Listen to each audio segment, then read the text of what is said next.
코체코체 코미디언의 책 읽기. 예.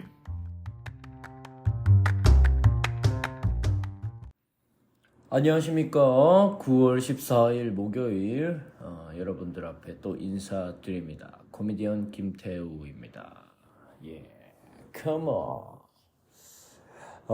주에 이렇게 부담 없이 2번 할 생각하니까 오히려 팟캐스트 하는 시간이 기다려지더라고요. 예.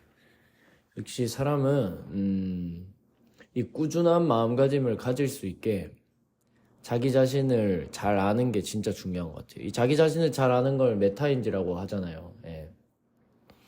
제가 막 책도 일부러 다 읽고 막 썸네일 생각하고, 근데 다른 코미디 농담도 생각해야 되고 막 생각할 게 많으니까 이 팟캐스트 하는 게 이렇게 좀 부담되던데, 저도 한 것도 없지만 그것조차도 부담이 되더라고. 근데 그냥 편안하게 수다 떨자, 연습하자, 이런 생각으로 정말 성의 없이 제목도 안 붙이고 막 그렇게 영상을 올리고 있는데, 그러다 보니까 이 녹음을 하러 가는 게 훨씬 더 부담감이 줍니다. 최근에 공연을 끝냈는데 초반보다, 아니 한 달 반 정도 지났거든요. 초반보다 훨씬 나아졌다라는 얘기를 종종 듣습니다. 이제 중요한 거는 여기에 도취되지 말고 1년, 2년, 3년 계속 노력하는 게 중요하겠죠. 오늘 제가 토킹 펀이라는 루이스 CK, 크리스 락, 그 다음에 리키 저베이스, 제리 샤인필드, 이렇게 4명의 정말 세계 최고의 코미디언들이 막 자기들끼리 떠드는 그런 방송을 봤어요. 다행히 신시명 씨라는 우리 미국에 거주 중인 한국 분이 너무 멋지게 번역을 해줘가지고 이 컨텐츠를 정말 제대로 볼 수 있었고, 정말 감사합니다. 거기에 이 세계 최고의 코미디언들이 어떤 생각을 하는지 느낄 수 있어서 너무 행복한 하루였습니다. 예. 방금 좀 전에 그 영상을 다 봤거든요. 한 50분 정도 되는 대담인데 웃기기도 하고 4명이라 정신없기도 한데, 확실히 그 4명의 프로 코미디언들은 자기 자신에 대한 자부심도 느껴지고 깊은 철학과 통찰도 느껴지고, 가벼우면서도 가볍지 않은 어떤 포스 같은 것도 느껴지고, 정말 재밌었고 유익한 영상이었습니다. 거기에서 제일 기억 남는 말은 크리스 락이라는 코미디언이 한 말인데, 이 사람이 흑인이거든요. 이 사람이 모든 걸 희화화해도 되는데 어떤 사람들을 놀려야 하면 안 돼요. 어떤 사람들을 놀리면 안 되고 그 사람들의 행동을 놀리래요. 예를 들면 트랜스젠더 어떤 한 개인의 인격체를 놀리면 안 되고, 트랜스젠더 중에 다른 사람들한테 좀 희화화될 만한 어떤 행동을 하는 사람, 이 희화화, 이거 진짜 어렵네. 희화화. 그런 사람들의 행동을 놀리래요. 저는 이 말이 정말 잊혀지지 않을 것 같습니다. 저도 앞으로 농담 소재를 정할 때 어떤 특정 개인보다는 그 특정 개인의 행동을 희화화해 보도록 하겠습니다. 최근에 또 뭐 저출산 관련해가지고 슈카월드라는 유튜브 채널에서 정말 엄청나게 낮은 수치 0.7인가? 우리 대한민국이 여전히 낮은 수치의 출산율을 보이고 있다라는 얘기를 들었습니다. 정말 인력난이 대한민국에 찾아오고 있다. 그래서 외국인 노동자들이 없으면 기업들이 회사를 운영할 수 없을 지경이 됐다. 뭐 그런 내용을 들었는데, 야, 참 온갖 생각이 다 들더라고요. 예. 사실 제가 88년생인데 제 세대는 우리 부모님들의 희생 덕분에 밥을 굶지는 않았잖아요, 솔직히. 예. 제가 어릴 때 밥 굶는 친구는 못 봤어요. 뭐 돈 없어서 똑같은 옷 맨날 입고 다니는 친구는 봤어도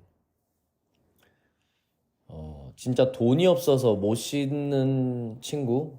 이런 친구 못 봤어요. 그냥 씻는 게 귀찮아가지고 머리에 비듬을 모으는 친구들은 있었는데 무슨 존나 성실한 무슨 납세자 마냥 아니 저축하는 사람 마냥 머리에 비듬을 존나 모으더라고. 와, 그 친구 자기는 머리를 감는다고 하는데 감질 않았어요. 그래서 비듬이 굉장히 많았는데 아무튼 참 제가 요즘 또 오디오북으로 듣고 있는 책이 파친코라는 책인데 이 배경이 일제강점기거든요. 일제강점기 때 일본에서 살아가는 조선인 이야기인데 정말 그때 조선인들의 삶 엄청 끔찍하더라고요. 예. 빠져나갈 구멍이 안 보입니다. 돈을 벌 방도도 보이지 않고 또 옛날이라 차별도 엄청 심했고 조선인이라 뭐 일본 사람들은 엄청 무시하고 그렇다고 지금처럼 뭔가 노력해서 인생 역전을 꿈꿀 수 있는 그런 문화적인 바탕이 펼쳐진 것도 아니고 막 오디오북을 듣는데 뭐 갑갑하더라고요. 예, 진짜. 그리고 걔네들은 먹고 살고 하루하루 눈을 뜨는 이유가 그냥 오로지 먹고 살기 위해서. 내 가족, 내 자식들 하나라도 더 먹이기 위해서. 옛날에는 그런 시대가 있었습니다. 저도 그 시대를 안 살아봤지만 책이나 영화를 보면 그 시대가 얼마나 끔찍했는지 잘 느껴집니다.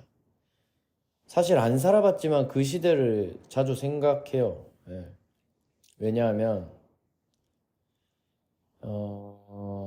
그러면 제가 남들보다 못 가졌던 거 아니면 남들보다 부족한 거에 대한 생각 그런 생각들로 인해 자라나는 불행 같은 게 사라지거든요. 그러니까 제 불행을 더 없애기 위해서 그 과거의 어떤 일상들을 제가 도구로 삼는 거죠. 참 고맙습니다. 네, 그렇게 살아준 사람들.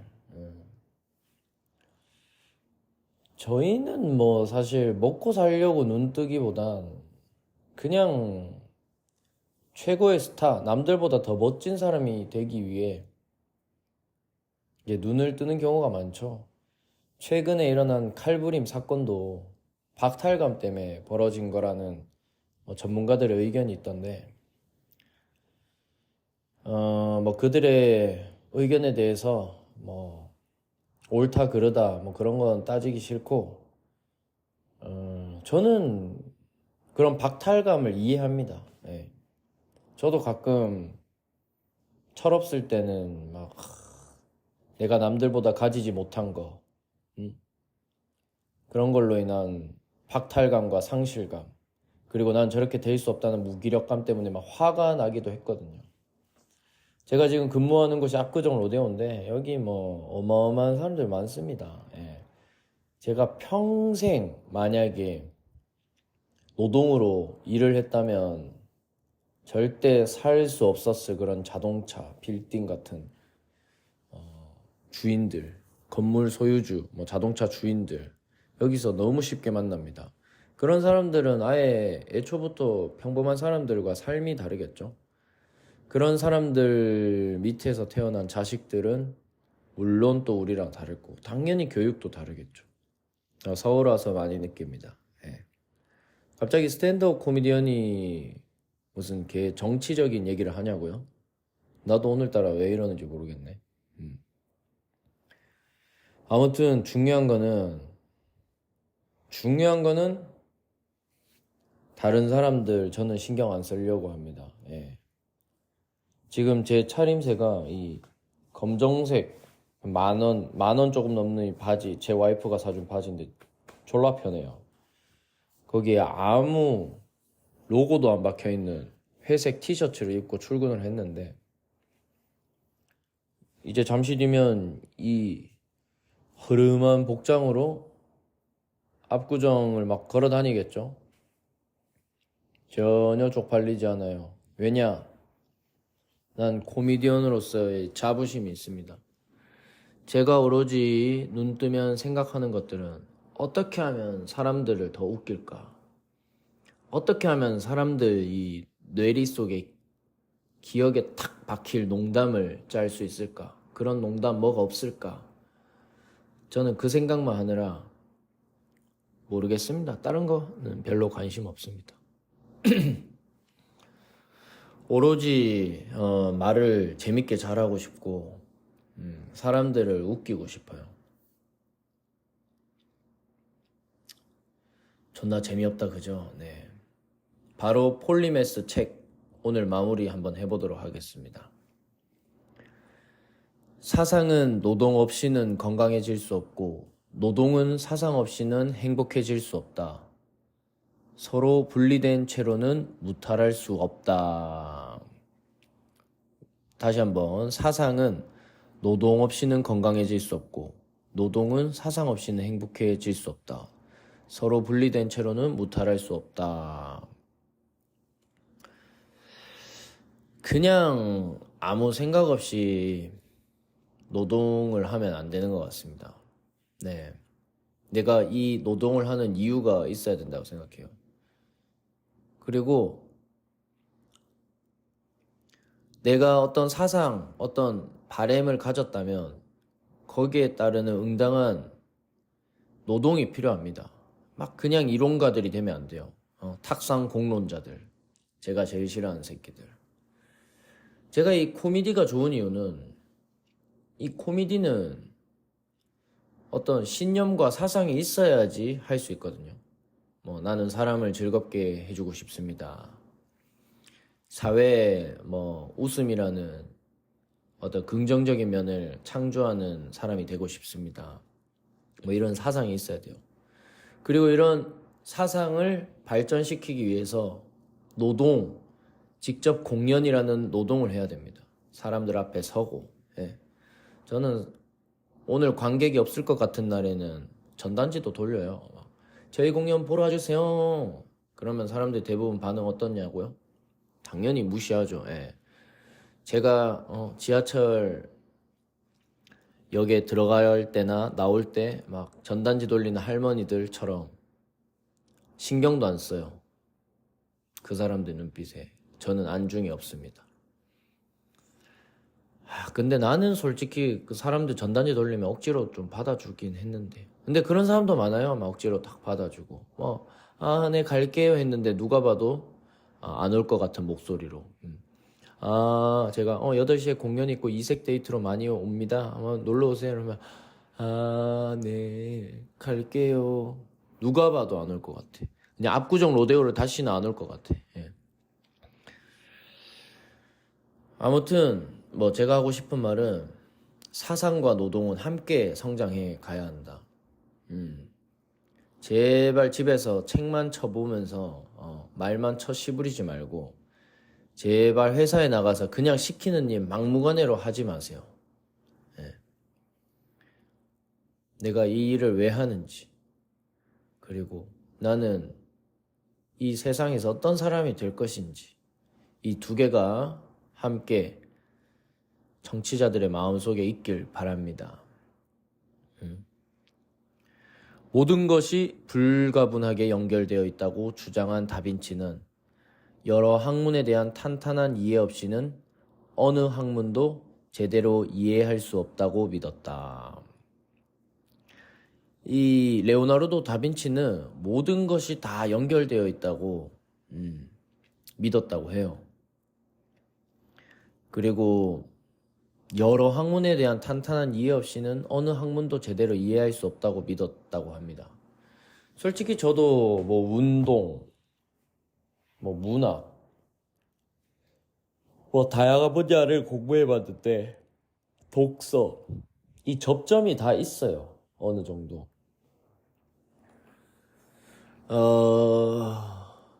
제가 프로 선수로 이제 풋살 선수로 활동할 때 정말 최고의 선수들을 지켜보면 어떤 특징 같은 게 있거든요. 그 최고의 선수들 어떤 집착, 열정, 사랑, 희생 막 그런 게 있거든요.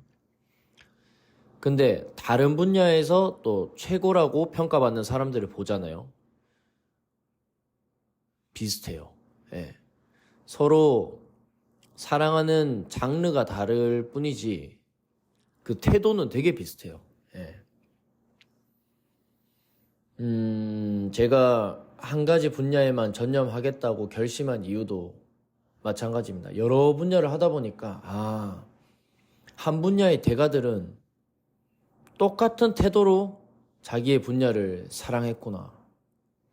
근데 저는 마치 무슨 바람둥이 카사노바 마냥 얘랑 사귀었다가 쟤랑 사귀었다가 얘랑 사귀었다가 그렇게 되면 어떻게 됩니까? 한 사람한테도 제대로 사랑을 못 받습니다. 예. 제가 정말 오랫동안 고민해서 나는 정말 단 한 분야에서 엄청난 업적을 세울 수 있다면 그 분야를 뭘로 할 것인가 그 고민을 많이 했어요. 그렇게 고민해서 저는 스탠드업 코미디언이 일단 되어보기로 했습니다. 나중에 뭐 한 10년 정도 아니면 5년 이상 해서 좀 인정받았을 땐 또 다른 분야 공부를 조금씩 해보고 싶어요. 근데 정말 조금씩 하면서 또 스탠드업을 계속 하겠죠? 그래서 계속 발전하고 싶습니다. 음악도 공부하고 싶고. 요즘 스탠드업 하고 나서 힙합에 대해서 조금씩 공부하고 있는데 야, 힙합도 정말 대단한 장르더라고요. 아예 몰랐는데 정말 그 흑인들이 놀 데가 없어서 이제 막 자기들끼리 다 음악을 틀고 춤추고 막 맥주 마시고. 근데 예전에는 그 턴테이블 음악 트는 기계가 한 곡이 끝나면 다음 곡을 재생할 때까지 시간이 붕 뜨잖아요.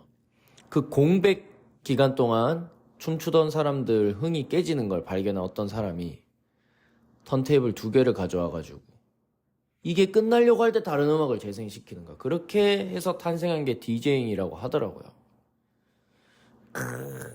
정말 멋집니다. 역시 모든 위대한 아이디어는 다른 사람들의 어떤 불편함, 다른 사람들을 좀 더 기쁘게 해주기 위해 머리를 궁리하다가 탄생하는 게 많은 것 같아요. 아무튼 이것저것 해봐도 됩니다. 네. 결국에는 한 가지 분야를 택해야겠지만 일단은 10대, 20대 때는 이것저것 해보는 거 정말 강추인 것 같아요. 저도 35쯤 돼서 이제 제대로 스탠드업 코미디언이 되겠다 결심을 한 건데 그 전에 시간이 후회된다? 한 가지 분야를 제대로 전념 안 해서 그건 절대 안 합니다. 예. 오히려 스탠드업 코미디언으로서 내가 제대로 해보겠다 결심하기 전까지 정말 다양한 분야를 경험한 제 자신이 너무 자랑스러워요. 예. 앞으로도 제가 해본 이것저것 다양한 것들이 저한테 도움이 많이 될 것 같습니다. 다음, 제 맥락에 놓여있지 않은 것들은 모두 의미가 없다. 맥락을 제거하면 그 속성이 바뀐다. 이게 무슨 말이냐? 사람들은 각자마다 자기의 프레임이 있어요. 아니면 어떤 삶의 질문? 저 같은 경우에는 어떻게 사람을 웃길까? 그러면 제가 이런 질문을 계속 머릿속에 가지고 있다 보면 영화를 봐도 드라마를 봐도 친구들하고 대화를 할 때도 그 지점을 자꾸 관찰하게 돼요. 저 새끼 저렇게 해서 웃기네. 이 드라마는 이런 웃긴 장면이 있네. 그럼 거기에서 제가 계속 힌트를 얻어내가지고 제 농담을 이 시전하는 스킬에 계속 업그레이드를 시켜주겠죠. 그렇게 이제 한 사람이 성장하는 건데 그런 맥락과 프레임이 없다? 그러면은 그 사람은 뭐 쉽게 비유하면 활을 아무리 잘 쏘는 사람도 내가 뭘 맞춰야 하는지 그 조준 대상이 없으면 활을 뭐 어디다 쏩니까? 예. 관역이 있어야 됩니다. 명확한 관역. 그게 목표입니다. 목표. 그게 있어야 됩니다. 예. 그걸 제거해버리잖아요. 속성이 바뀌고 성질이 바뀌어요. 예. 목표가 없는 궁수? 그 사람을 과연 훌륭한 궁수라고 말할 수 있을까요? 야, 적이 쳐들어온다. 적을 쏴라. 싫은데요. 저는 적이 제 목표라고 생각하지 않는데요. 그러면은 그 새끼가 우리 팀에 정말 훌륭한 궁수로서의 역할을 다 했냐 이 말입니다. 예. 목표가 있어야 됩니다. 완전한 정신을 배양하기 위한 원칙들이 있다. 예술과 과학을 연구하라. 과학의 예술을 연구하라. 예술의 과학을 연구하라. 모든 것은 다른 모든 것과 연결되어 있음을 인식하라. 레오나르도 다빈치. 이 과학과 예술이 옛날에는 같은 분야였던 거 아세요? 옛날에는 이게 같은 분야였대요. 그러니까 공통적인 성질이 있는 거죠. 어떤 분야에 대해서 깊이 사고하고, 그 다음에 생각하고, 그 다음에 문제점을 개선해 나가고, 더 나은 방법들을 생각해내고.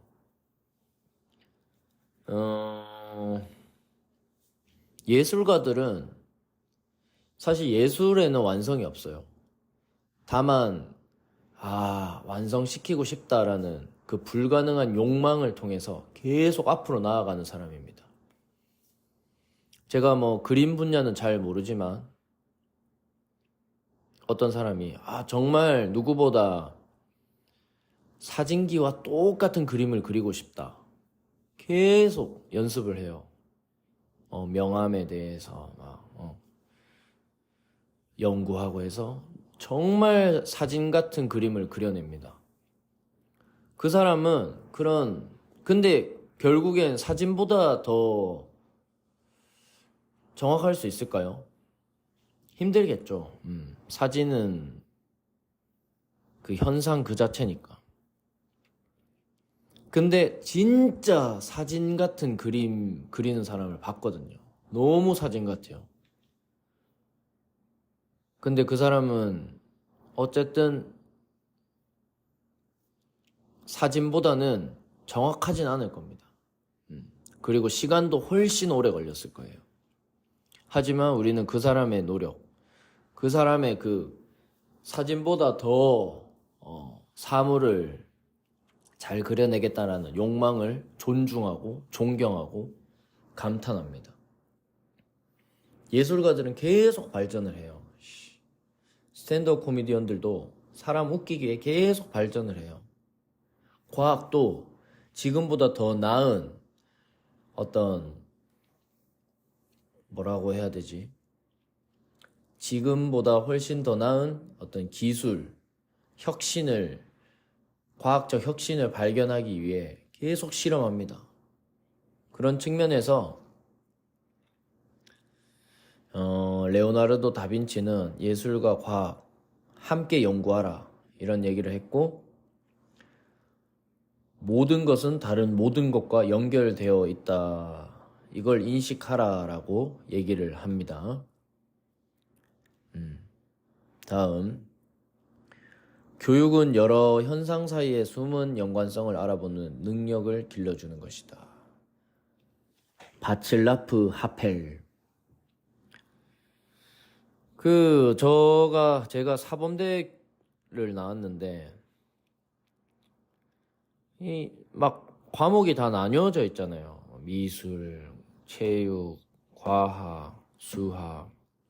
근데 사실 이 바칠라프 하펠이라는 이분은 체코 극작가는 교육은 사실 이런 과목들이 다 서로 연결되어 있고 연관성이 있다. 그리고 그런 연관성을 알아보는 능력을 길러주는 게 제대로 된 교육이다. 이런 얘기를 합니다. 지금 학교 교육은 어떻습니까? 야, 수학 나 잘하니까 난 수학이랑 체육도 연결되어 있어요. 예. 수학의 집요함과 운동의 집요함이 있다고. 그래서 제가 운동선수를 할 때 과학적인 측면을 얼마나 많이 따지는데요. 내가 좀 더 멋진 퍼포먼스를 펼치기 위해서는 운동 생리학, 운동 과학을 알아야 됩니다. 어떻게 해야지 내가 더 달리기를 빠르게 내 몸을 단련시킬 수 있을까? 그럼 운동 역학을 알아야 되는데 그 운동 역학에는 수학과 과학이 들어가 있어요. 이게 다 연결되어 있다고. 그런 것들이 다 연결되어 있는데 사람들은 다 연결되어 있지 않다고 생각하는 것 같아요. 자기에게 맞는 일로 바쁘게 지낼 때 사람은 그 일을 하면서 갈수록 즐거워진다. 존 러스킨. 여러분들은 여러분들에게 맞는 일을 하고 계십니까? 만약에 맞는 일을 하고 계신다면 그 증거로 출근하는 게 즐거울 거예요. 전 오늘 저녁에 공연이 있는데 어제 좀 피곤했거든요. 근데 오늘 아침에 딱 일어났는데 빨리 저녁이 돼서 공연을 하고 싶더라고.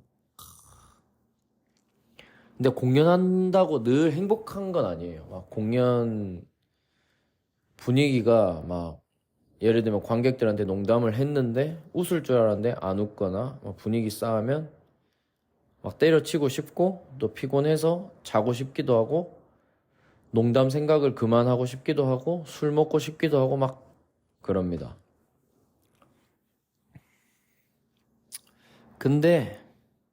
근데도 그걸 멈출 수 없어요. 이게 고통스러운데 즐거워요. 저도 그게 참 신기합니다, 이 감정이. 다음, 여러 형태의 지식과 기술을 결합할 줄 아는 자들이 미래를 결정한다. 이 책에서 가장 핵심적으로 얘기하는 문장이에요. 폴리메스 이 책에서. 여러 형태의 지식과 기술을 결합할 줄 아는 자들이 미래를 결정한다고 합니다. 예.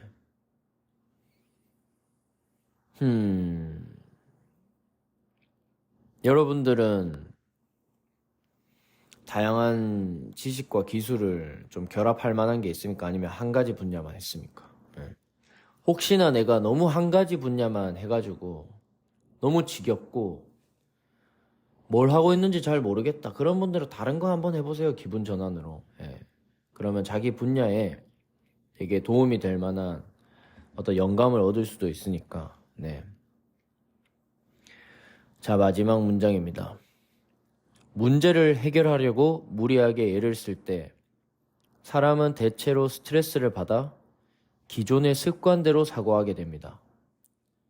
그 똑같은 사고방식으로는 여태껏 해결 못했던 문제가 갑자기 해결될 리가 없습니다. 다른 분야 혹은 기존의 틀을 벗어난 방식에서 나온 정보를 토대로 다수의 관점에서 해당 문제나 해당 분야를 보는 능력을 기르는 것이 중요합니다. 팀 페리스. 제가 아까 말했죠? 문제를 해결하려고 막 미친 듯이 고민한다고 이 스트레스만 받지 문제가 해결되진 않아요. 그냥 제가 예전에 어떤 수학자들 책을 읽었는데 하이젠베르크 그 사람의 어떤 대화록을 읽은 적이 있는데 그 사람은 그냥 자기가 잘 안 풀리는 물리 문제나 수학 문제가 있으면 그냥 머릿속에 넣어놓고 잠을 자거나 막 그래요. 또 다음날 일어나서 또 그 문제가 씨름해요. 끙끙끙끙끙. 그럼 또 안 되겠죠? 그렇게 몇 년을 보내요. 그러다가 어느 날 힌트를 얻습니다. 전혀 다른 분야에서. 뉴턴의 그 만류 인력의 법칙. 뉴턴이 그 법칙도 정말 생뚱맞은 곳에서 힌트를 얻잖아요. 책상에서 힌트를 얻은 게 아니라 나무에서 쉬고 있다가 사과가 떨어지는 거 보고 그런 생각을 해내게 됐고, 뭐 그런 다른 분야에서 자신이 고민하는 어떤 문제를 해결하는 경우의 이야기를 저는 많이 접했습니다. 그러니까 릴렉스. 예. 스트레스 받으면 사람이 본능대로 행동하는데, 본능대로 행동한다는 거는 그냥 내가 기존에 했던 방식, 여태까지 습관처럼 굳어왔던 어떤 그런 어떤 뻔한 틀로 문제를 해결한다는 거죠. 그 틀로도 문제가 해결 안 돼서 지금 스트레스를 받고 있는 건데, 또 그걸로 씨름해봤자 안 된다는 거예요. 예. 그래서 좀 더 여유를 가지고 휴식을 취하는 게 중요하다. 폴리메스. 이렇게 끝을 내봤습니다. 옛날에 읽었던 책인데 오랜만에 이렇게 소개하면서 여러분들 앞에 다시 한번 제가 썼던 문장들을 읽어 드리니까 옛날 생각도 나고 좋네요. 예. 31분째인데 오늘 방송은 이렇게 또 마무리 한번 해보도록 하겠습니다. 오늘 하루도 파이팅 하시고, 요즘 가을 날씨가 물씬 느껴져요. 아침 저녁으로 엄청 선선하고 조금 쌀쌀하기도 하더라고요. 예. 감기 조심하시고, 이 계절의 변화를 느껴야지 사람이 정신건강에 좋대요. 스트레스를 또 덜 받고, 혹시나 본인이 지금 가을이 오고 있는데 못 느끼고 있는 분이라면 그냥 쉬어 임마 이 새끼야. 너 지금 무리하고 있는 거야 이 새끼야. 그 무리한다고 되겠어? 무조건 열심히만 하면 되는 게 아니라 꾸준히 하는 거 중요합니다. 꾸준히 하려면은 씨발 무리를 안 해야지. 알겠습니까? 아무튼 오늘도 해피데이 되시길 바랍니다.